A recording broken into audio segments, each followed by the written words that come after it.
सब पे नजर अंदर की खबर।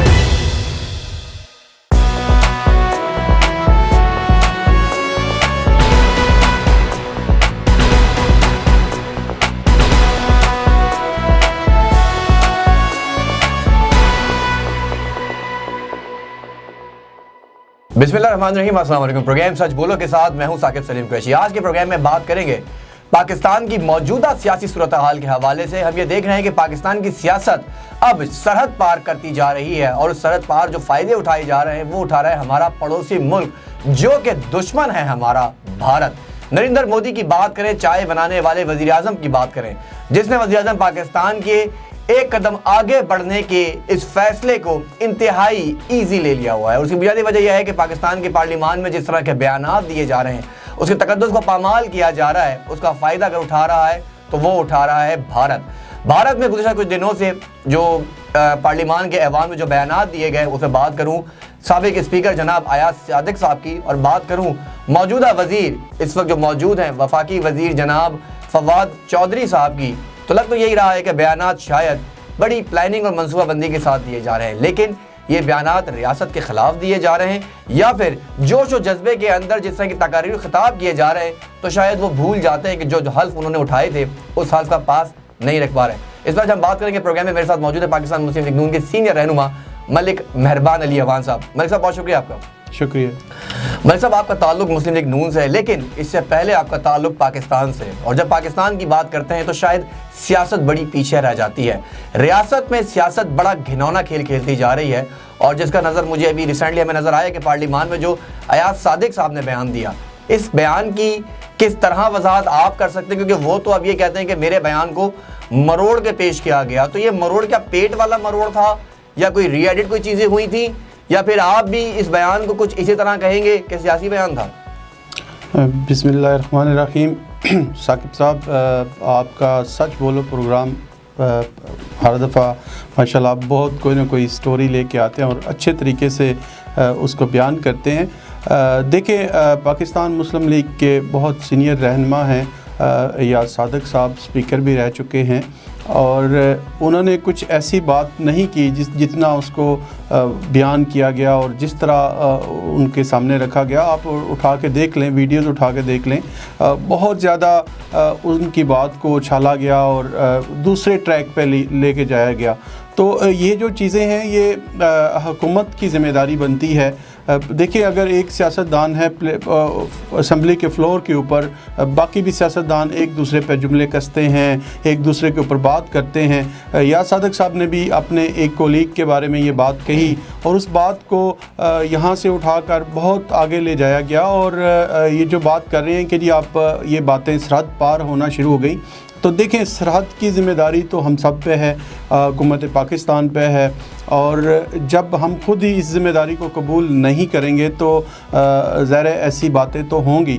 मेरे कहने का मकसद ये है, मैं जो कहना चाह रहा हूँ ये कहना चाह रहा हूँ कि देखें, असम्बली का जो फ्लोर है उसके अंदर ना तो आपका टीवी चैनल होता है और ना ही कोई बाहर से कोई और टीवी चैनल जाता है। वहाँ पर पाकिस्तान टेलीविज़न जो है वो उसको रिकॉर्ड कर रहा होता है। अगर पाकिस्तान टेलीविज़न रिकॉर्ड कर रहा है तो वहाँ से ये बात कैसे बाहर गई और पूरी दुनिया तक फैल गई? मैं समझता हूँ कि ये जो हुकूमत की नालायकी है वो खुद से ही अपने आप को यहाँ करना चाहती है और ख़ुद अपनी रसवाई करना चाहती है। नहीं, जैसे आपने कहा कि ये प्राइम रिस्पॉन्सिबिलिटी तो आपने पूरी मीडिया पे डाल दी हुई है। आपने ये कौमी इदारा है PTV जिसकी आप बात कर रहे हैं, अब नशरियात होना ना होना एक अलग बात है, लेकिन क्या अब आज़ादी सहाफ़त पर भी आप ये समझते हैं कि पाबंदी लगा दी जाए? लेकिन ऐवान में खड़े वो सियासतदान जो हल्फ लेते हैं पाकिस्तान की पासदारी का, पाकिस्तान के राज अफशा ना करने का, तो चाहे वो कैमरा इन कैमरा हो या ऑफ कैमरा हो, तो आपको नहीं लगता कि अल्फाज के चुनाव में बेहतरी लाने की ज़रूरत थी हमें? जी देखें, बिल्कुल आपकी बात बजा है कि अल्फाज जो हैं वो कोई भी सियासतदान हो और वो अपने मुल्क के लिए बात कर रहा हो तो उसको बिल्कुल अपने अल्फाज जो हैं उनका चुनाव का ख्याल रखना चाहिए। लेकिन मैं आज़ादी सहाफ़त पे बात नहीं कर रहा, मैं बात ये कर रहा हूँ जहाँ मुल्क पाकिस्तान की बात आती है, जहाँ मुल्क की बात आती है तो वहाँ पर ज़ाहिर हमारा जो मीडिया है, हमारी जो सहाफ़ती बरादरी है और हमारे जितने भी सियासतदान हैं सब के लिए पाकिस्तान है।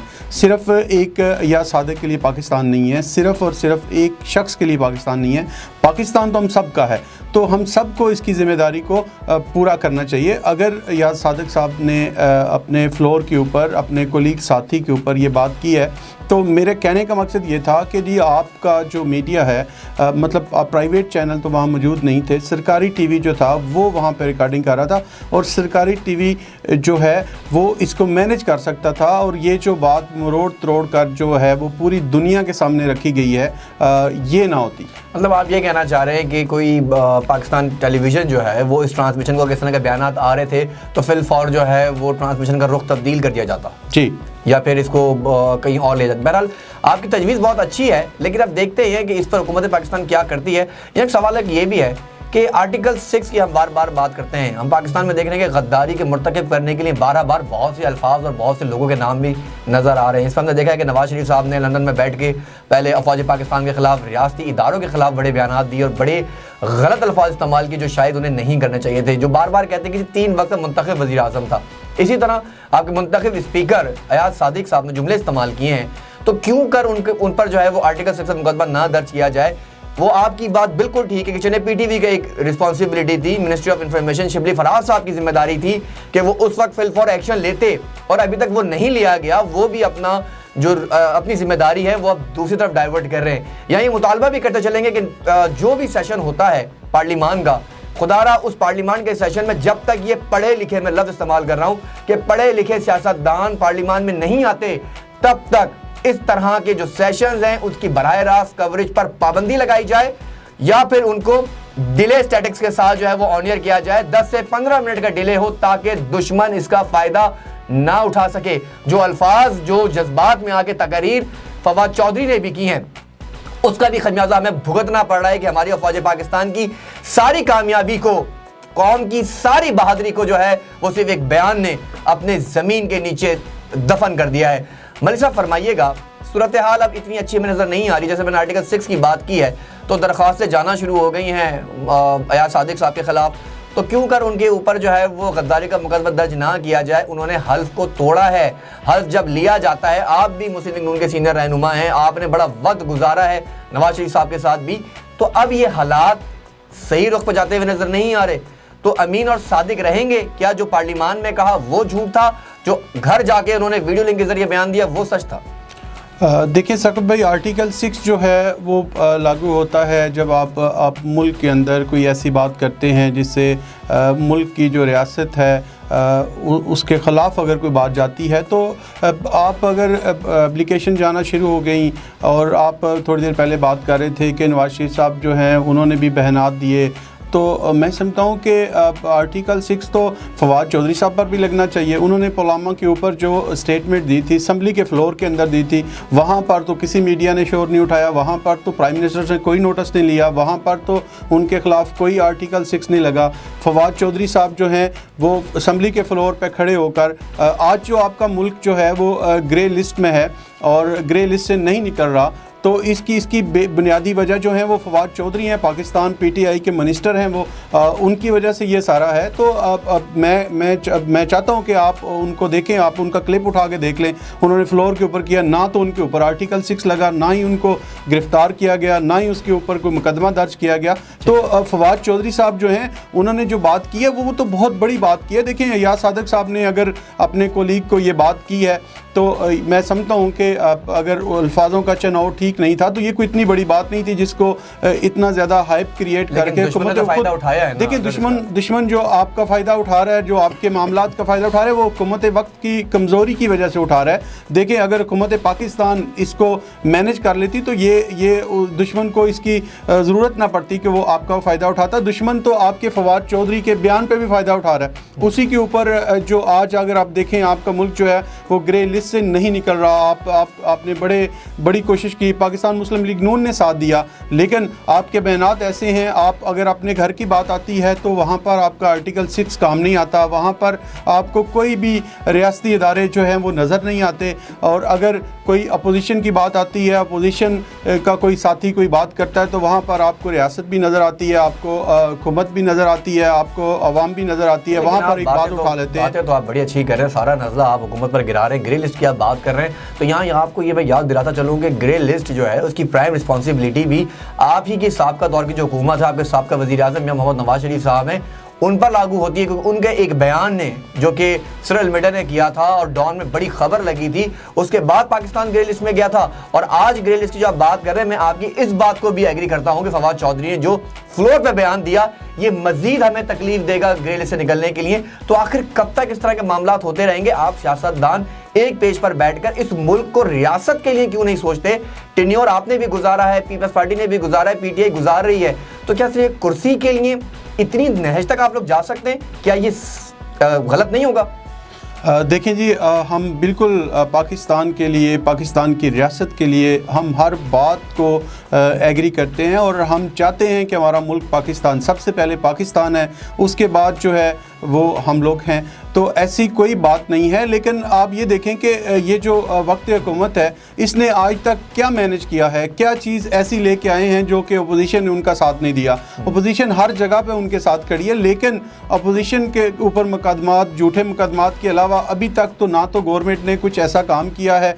जब आप अपोजिशन को इस तरह के मुकदमात में मुलव्वस करते रहेंगे, उनको बार बार झूठे मुकदमात उनके ऊपर बनाकर उनको जेल भेजते रहेंगे और मुल्क के लिए नहीं सोचेंगे, तो ऐसा तो होता रहेगा। मलिक साहब, जैसे आपने कहा कि अपोजिशन तो कोशिश कर रही है, एहतसाब की बात भी आपने की कि जमात लग रही हैं, चीज़ें हो रही हैं। एक सवाल मैं आपसे करना चाहूँगा। चले, जो बातें आपने की हैं, फवाद चौधरी की आपने बात की है, सादिक की आपने बात की है, लेकिन बात फिर वहीं से शुरू होती है। आज मुल्क जिस नहज पर है, इसके सबसे ज़्यादा जिम्मेदार अगर मैं कहूँ तो नज़र तो यही आ रहा है कि वो साबिक हुक्मरान हैं, चाहे वो मुस्लिम लीग नून की बात की जाए हुक्मरानी की या पीपल्स पार्टी की बात की जाए। रिवायात चलती आ रही हैं, तहरीक इंसाफ की हुकूमत तो अब आई है। आज महंगाई का जिन बोतल से बाहर है और तकरीबन फूड इन्फ्लेशन की बात करूँ तो 24% है, और ओवरऑल अगर अफराद ज़र की बात करूँ तो वो तकरीबन माज़रत के साथ 14% है, और जो फूड इन्फ्लेशन है वो 27% है। तो यानी आपकी हुकूमत के जो मामलात थे वो अब इस हुकूमत को भुगतना पड़ रहे हैं, और साथ ये इल्ज़ामात और फिर दुश्मनों को जो फ़ायदे पहुँचाए जा रहे हैं। बहरहाल ये मुझे फरमाइएगा, इन तमाम सूरत हाल में अब क्या करना चाहिए? पीडीएम के साथ नून लीग जुड़ के बैठ गई है, नून लीग का अपना कोई मुस्तकबिल नज़र नहीं आ रहा। शहबाज शरीफ साहब जेल में हैं, मरियम बीबी के अपने बयान आ रहे हैं, कभी नज़र आता है फ़ौज के ख़िलाफ़ तो कभी नज़र आता है मुल्क के ख़िलाफ़। तो क्या कहिएगा? देखें जी, आप जो बात कर रहे हैं कि ये सारे के सारे मामलात जो हैं ये पिछली हुकूमतों के हैं। मैं समझता हूँ कि अगर पाकिस्तान तरीके इंसाफ को ये लगता है कि ये बहुत ज़्यादा उनके ऊपर बोझ आ गया था पिछली हुकूमतों का, जो वो बोझ उठा के आज इस हुकूमत को चला रहे हैं, वो कोई चीज़ सामने तो लेकर आएँ, कोई चीज़ एक सामने लेकर आ जाएँ कि ये फ़लाँ गवर्नमेंट की वजह से, फ़लाँ मिनिस्टर की वजह से, फ़लाँ प्राइम मिनिस्टर की वजह से ये मुल्क जो है वो डूब रहा था, तो हमने इसको बाहर निकाला। इसहाक डार साहब ने इस मुल्क के लिए काम किया। देखिए, आपके सामने है ये मुल्क चले गए नहीं, देखिए मुल्क से बाहर जाना, तो देखिए जब आपकी हुकूमत जो है वो इस तरह के काम शुरू कर देगी कि हर जो सियासतदान है उसके गले के ऊपर नाखन रख लेगी और खामखा उनके ऊपर जो है वो झूठे मुकदमात डाल के उनको जेल भेजेगी, तो कोई भी सियासतदान जो है वो ऐसे नहीं करेगा। आप महंगाई की बात कर रहे हैं, तो अब ये जो बोतल से जिन बाहर आया है, तो ये भी पिछली गवर्नमेंट पे डाल दें। ये एक साल तो डालते रहे हैं, पिछला पहले जब नया इलेक्शन हुआ तो एक साल तो पाकिस्तान तरीके इंसाफ यही कहते रही है कि जी ये तो पिछली गवर्नमेंट का किया दिया हम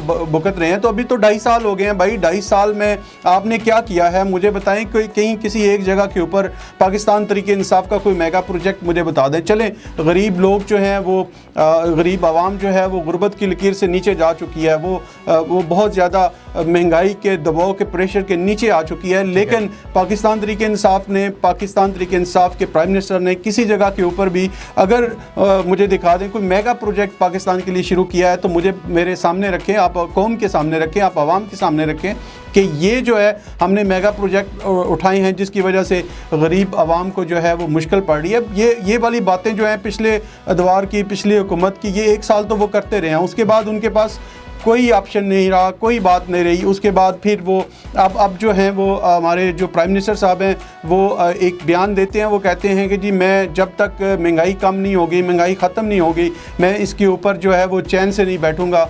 मैं उनसे यही गुजारिश करूंगा आपके इस फ्लोर से कि जनाब आप वज़ीर आज़म हैं, आप आराम से ही बैठें। आपको चाहिए कि आप अपनी जो मशीनरी है, हुकूमती मशीनरी है, उसको मैनेज करवाएं ताकि लोगों तक जो है वो खुराक सही तरीके से मिल सके, लोगों की जो महंगाई जो हमारे मुल्क में चल रही है उसको कंट्रोल किया जा सके। तो अब सिर्फ नोटिस लेने से सिर्फ जो है वो बयानात देने से, सिर्फ जो है वो एक्शन कमेटी बनाने से महंगाई ख़त्म नहीं होगी। महंगाई ख़त्म करने के लिए मुल्की सतह पर जो है वो एक बेहतर डिज़ाइन लाना पड़ेगा। एक आखिरी सवाल मलिक मेहरबान साहब, आपके होने का फ़ायदा उठाना चाहूँगा। आज बड़ी धुआंधार प्रेस कॉन्फ्रेंस की शबली फराज साहब ने, जो कि वज़ीर इत्तलात भी हैं, और उन्होंने बड़े वाज़ेह तौर पर ये बयान, क्योंकि हुकूमत की जानिब से बयान दिया गया ज़ाहिर है कि आर्टिकल 6 के मुकदमे की अगर बात की जाए, अयाज सादिक साहब ने जो फ्लोर ऑफ द हाउस पे खड़ो के बात की है, इनके खिलाफ दरख्वास्तें भी आ रही हैं, कानून अपना रास्ता खुद बनाएगा। अमीन और सादिक की बातें भी की जा रही हैं। अगर अयाज सादिक साहब को नाअहल कर दिया जाता है तो पाकिस्तान मुस्लिम लीग नून का क्या मौक़िफ़ होगा? क्या हकीकी तौर पर ये जो मामला सारे फ्लोर ऑफ द हाउस पे हुए हैं, इसकी ज़िम्मेदारी हुकूमत वक्त पर थी? जैसे आपने खुद अपने शुरू में कहा कि पाकिस्तान टेलीविज़न की प्राइम रिस्पॉन्सिबिलिटी थी, वज़ीर इत्तलात की प्राइम रिस्पॉन्सिबिलिटी थी कि तकरीर को नशर क्यों किया गया, रुका क्यों नहीं। फिर बाद में आप लोग ये शोर करते हैं कि जी बंद किया जा रहा है। तो मेरा सवाल आपसे यह है कि शिबली फराज साहब ने आज वाज़ेह तौर पर कह दिया है कि इनको किसी भी तरह का सेव वे नहीं दिया जाएगा और कानून के मुताबिक सज़ा दी जाएगी। तो पाकिस्तान मुस्लिम लीग नून का क्या मौक़िफ़ होगा? जी बिल्कुल, शिबली फराज साहब माशाल्लाह बहुत समझदार हैं और बड़ी खूबसूरत अल्फाज का वो चुनाव करते हैं। मैं समझता हूँ कि उनकी जो बातें हैं वो बहुत अच्छी हैं, लेकिन अगर यही बातें उनकी अपने घर की तरफ अगर नज़र दौड़ाएँ तो ये जो आर्टिकल 6 जो है वो पाकिस्तान मुस्लिम लीग नून पे लग रहा है और लगेगा। आप देखें तो इतने सारे मुकदमात हम पे हो रहे हैं तो ये भी लग जाएगा। लेकिन मैं उनसे ये गुजारिश करूँगा, मैं हुकूमत वक्त से ये गुजारिश करूँगा, फवाद चौधरी साहब जो हैं आर्टिकल 6 उनके ऊपर लगता है। ताज़रात पाकिस्तान जो है उसके वो आर्टिकल 6 के तहत वो मुर्तकिब होता है। तो आप उधर भी ज़रा नज़र दौड़ा लें। आप सिर्फ़ और सिर्फ आप इस बात को उठाकर अपनी सियासत को बेहतर ना करें, अपनी सियासत को आगे ना लेके जाएं। आप मुल्क पाकिस्तान की बात करें। मुल्क पाकिस्तान की बात करते हैं तो आप के जो फवाद चौधरी साहब हैं, मिनिस्टर जो हैं, उनके ऊपर ये जो फेंस लगता है, उनके ऊपर ये जो जुर्म साबित होता है वो लगता है। आप उसके ऊपर कार्रवाई करके दिखाएं और मुल्क को सेफ करें। हम तो पहले भी पाकिस्तान के साथ थे। हम चाहते हैं कि हमारी जो रियासत है उसकी इज़्ज़त और रिस्पेक्ट बढ़े। हम कभी भी नहीं, हमारी पार्टी जो है पाकिस्तान मुस्लिम लीग नून जो है, कभी भी वो रियासत को गिराने की बात नहीं करती। हम रियासत की रिस्पेक्ट करते हैं। हम ये ख्याल करते हैं कि जो हमारा मुल्क है, हमारी जो रियासत है वो हम सब की है। चलें, बहुत शुक्रिया। मलिक अली मेहरबान साहब जो है खुसूसी तौर पर तमाम चीज़ों को डिटेल में वजाहत दे रहे थे और आपने जैसे वाज़ेह तौर पर कहा कि फवाद चौधरी की आपने बात की। फवाद चौधरी ने पार्लियामान के फ्लोर पर खड़े होकर जिस तरह पुलवामा अटैक की बात की, उन्होंने वाज़ेह तौर पर जो अल्फाज इस्तेमाल किए, मैं वो अल्फाज इस्तेमाल करना नहीं चाहता क्योंकि दुश्मन इस बयानिए का बार फ़ायदा उठा रहा है।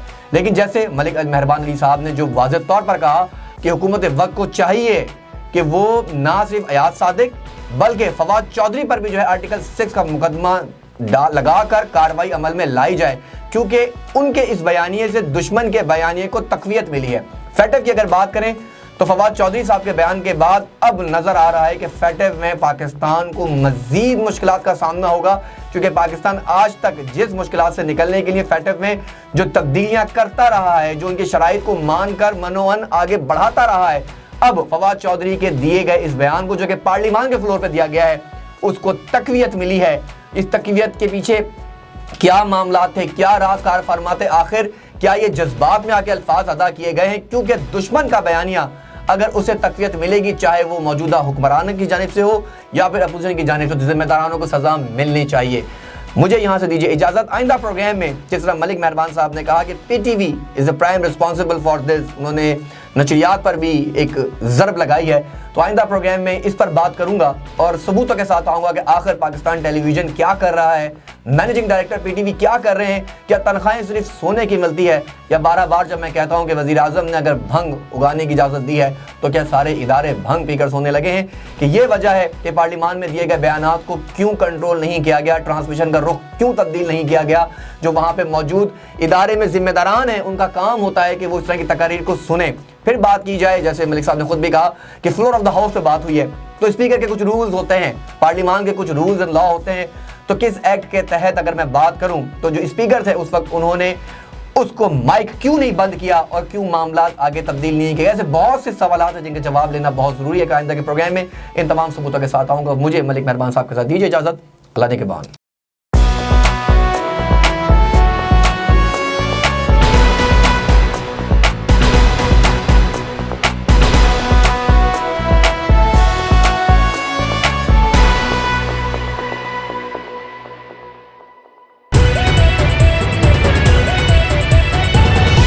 वर्ल्ड टीवी, सब पे नजर, अंदर की खबर।